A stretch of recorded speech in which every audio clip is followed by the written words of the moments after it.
जय श्री राधे राधे। भक्त गोविंद दास। बरसाना में गोविंद दास नाम का एक भक्त रहता था। उसकी एक पुत्री थी जिसका नाम था मुनिया।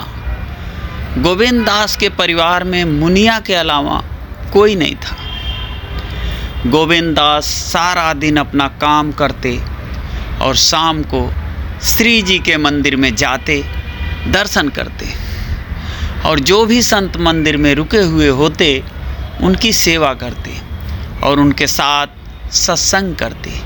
यही उनका रोज का नियम था। एक बार एक संत ने गोविंद दास से कहा, भैया हमें नंदगांव जाना है, हमारे पास सामान ज़्यादा है और हमें रास्ता भी नहीं मालूम, तो तुम हमें नंदगांव पहुंचा सकते हो क्या? गोविंद दास बोले, महाराज ये तो मेरा सौभाग्य है। गोविंद दास ने हाँ भर ली। शाम को गोविंद दास अपनी बेटी से बोला, मुझे एक संत को नंदगांव छोड़ने जाना है, दिन चढ़ने तक आ जाऊंगा, प्रतीक्षा मत करना। अगले दिन गोविंद दास सुबह 4 बजे राधे राधे करते नंगे पांव संत के पास पहुँचे और संत के सामान और ठाकुर जी की पेटी और बर्तन उठाकर बोले, चलो महाराज, और आगे आगे चलने लगे। एक तो संत जी की उम्र हो चली थी, ऊपर से उन्हें श्वास रोग भी था, इसलिए वे कुछ दूर चलते फिर बैठ जाते। इस तरह रुक रुक कर चलने में नंदगांव पहुंचने में ही देरी हो गई। मंदिर पहुंचकर गोविंद दास ने सामान रखा और बोले, महाराज अब चलते हैं। संत जी बोले, भाई तुम इतनी दूर से मेरे साथ आए हो, तनिक विश्राम कर लो, कुछ जलपान कर लो, फिर चले जाना। तो गोविंद दास ने कहा, ये क्या कह रहे हैं, क्या कह रहे हो महाराज? बरसाने की वृषभानु नंदिनी नंदगांव में ब्याही हुई है, अतः मैं यहाँ जल नहीं पी सकता, ये तो घोर पाप हो जाएगा। संत की आंखों से अश्रुपात होने लगा। संत बोले, ये तो कितने वर्ष पुरानी बात है। गोविंद दास तुम गरीब भले ही हो, पर तुम्हारा दिल बहुत नेक है। गोविंद दास संत जी को प्रणाम कर राधे राधे करते रवाना हो गए। सूरज सिर पर चढ़ आया, ऊपर से सूरज की गर्मी, नीचे तपती रेत। भगवान को दया आ गई। वे भक्त गोविंद दास के पीछे चलने लगे। एक पेड़ की छाया में गोविंद दास रुके और वहीं मूर्छित होकर गिर पड़े। भगवान ने मूर्छा दूर करने के प्रयास किए, पर मूर्छा दूर नहीं हुई। भगवान ने विचार किया कि भक्त के प्राण संकट में हैं, कोई उपाय नहीं लग रहा है।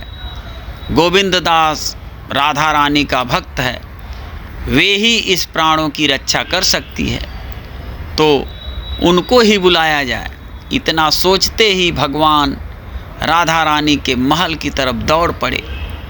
राधा रानी ने कन्हैया को इस हालत में देखा और इस गर्मी में आने का कारण पूछा। भगवान भी पूरे मस्खरे हैं। उन्होंने सोचा राधिका को थोड़ा छेड़ा जाए।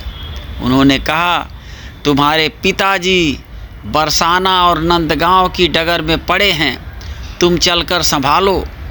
राधा जी चौंकी और बोली, कौन पिताजी?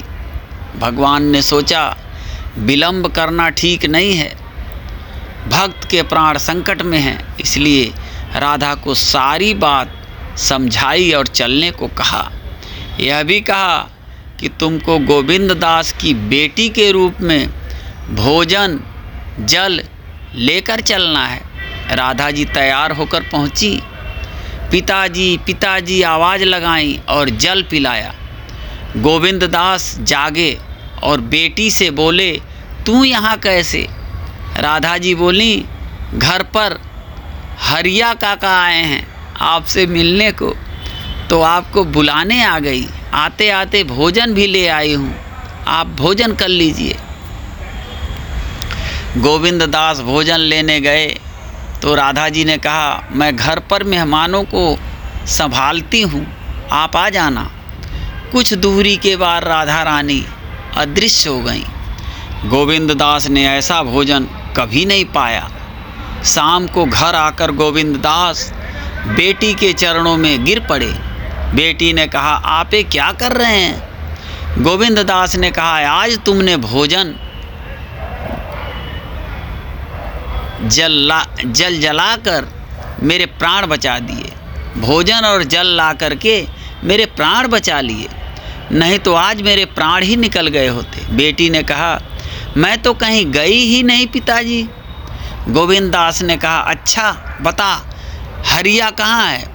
बेटी ने कहा, हरिया काका तो नहीं आए हैं, लेकिन आप उनके बारे में क्यों पूछ रहे हो? अब गोविंद दास के समझ में सारी बात आई। उसने मुनिया से कहा कि आज तुम्हारे ही रूप में राधा रानी आई थी मुझे भोजन और जल देने। भाव विभोर हो गए गोविंद दास। मेरी किशोरी को मेरे कारण इतनी प्रचंड गर्मी में कष्ट उठाना पड़ा और मैं उन्हें पहचान भी ना सका। अब तो मेरे जीवन की बस एक ही आस है कि मुझे कब फिर से श्री राधा रानी के दर्शन मिलेंगे। जय श्री राधे राधे, जय श्री राधे।